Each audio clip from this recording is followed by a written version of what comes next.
The sun was sinking behind the jagged peaks of the Arizona desert, bleeding red and gold across the horizon like an omen. Widow Martha Hale, who had lived alone in the abandoned homestead for nearly a decade, felt the ache of loneliness more sharply at twilight. Her husband had been gone, swallowed by a winter storm that no one else had survived. Her children, taken years earlier by circumstance and disease, were only memories etched in her mind. She had grown accustomed to the silence, to the whisper of wind through the broken fence posts, the slow creak of her empty house, and the rustle of rattlesnakes in the dry grass. But that evening, the air carried something different, a presence she could feel before she saw it. From the ridge above the homestead, two enormous figures emerged, framed by the dying light. They were Apache men, their muscular frames imposing, their faces painted with earth and ash, eyes sharp and observant. One of them spoke first, his voice deep and resonant. "Pack your things and come with us." Martha froze, hands trembling on the doorframe. Fear gripped her first. Would they steal from her, harm her, take her as prey? Yet, there was something in their stance, in the calm authority of their movements, that commanded attention without threat. The older of the two, a man named Big Hawk, stepped forward, his gaze steady. "You've lived alone too long. You are not safe here," he said. Martha swallowed hard, heart hammering. The wind whispered through the desert, carrying the scent of sage and dust, and in that moment, a choice had to be made. This could be salvation or doom. If you're ready to see how a widow faced the unknown and found an unexpected family, don't forget to like this video and subscribe to our channel. This story is one you won't want to miss.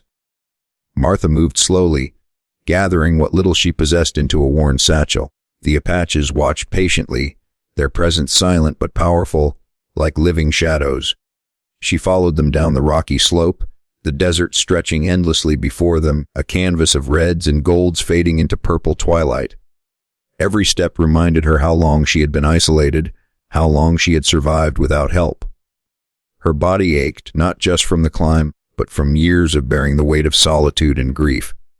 The Apaches, Big Hawk and Red Feather, offered small gestures, a hand to steady her on loose rocks, guidance through the thorny patches, reassurance in their quiet nods. Words were few, but in their silence, Martha felt something she hadn't felt in years: trust. They spoke only when necessary, their voices calm and measured, carrying stories of survival, of the desert, of living in a world where strength and wisdom determined life and death.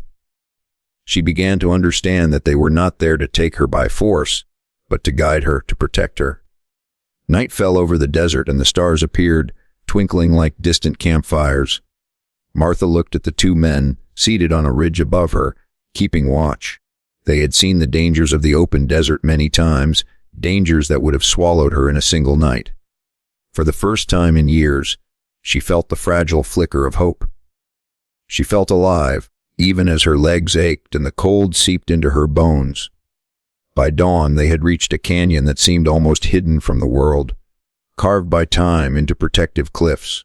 A small fire was already burning, casting warmth and light onto the faces of the Apaches. Martha watched as Big Hawk moved with quiet precision, tending the flames, gathering water, preparing for the day ahead. Red Feather motioned for her to sit, offering her a simple meal of dried meat and corn. The food was unfamiliar, earthy and strong, but nourishing. She ate slowly, savoring each bite, letting the warmth of the fire seep into her frozen bones. They spoke then, finally, of stories and pasts. Big Hawk shared tales of battles fought and survival against impossible odds.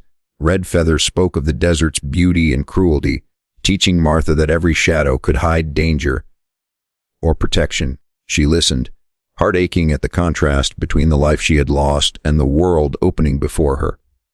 For the first time in nearly 10 years, she felt human again, recognized as someone worth guiding, worth keeping safe. The firelight reflected in her eyes as she realized she had found companions, though not in the form she had expected. Their respite was brief. As Martha began to understand the rhythms of this small canyon camp, she heard the distant thrum of hooves and the clinking of metal. Raiders, looking for easy prey, had tracked them. Big Hawk and Red Feather moved with silent efficiency, weapons readied, alert to every movement in the canyon's shadows. Martha's heart raced, but the fear was different now. She was not alone. She watched as the two men positioned themselves strategically, creating traps and signals, a dance of precision honed by years of survival. When the raiders appeared, the Apaches did not hesitate. They defended the canyon fiercely, their movements fluid, their strength undeniable. Martha, hidden behind a boulder, witnessed the display of courage and honor, understanding that the men who had rescued her were not only protectors but warriors who would fight for her life as if it were their own. By sunset, the raiders were gone, leaving the canyon quiet once more. Martha felt an unfamiliar warmth, a sense of belonging, and realized she had become part of something larger than herself. Days turned into weeks. Martha learned to move with the Apaches, to respect the land, to gather and survive. She felt herself changing, gaining strength she thought she had lost forever. Big Hawk and Red Feather treated her not as a burden, but as family, teaching her the ways of the desert, the rhythms of the land, and the courage of standing against impossible odds. In return, she offered her own skills, tending small gardens, maintaining the camp, sharing stories of her past so they would know her fully.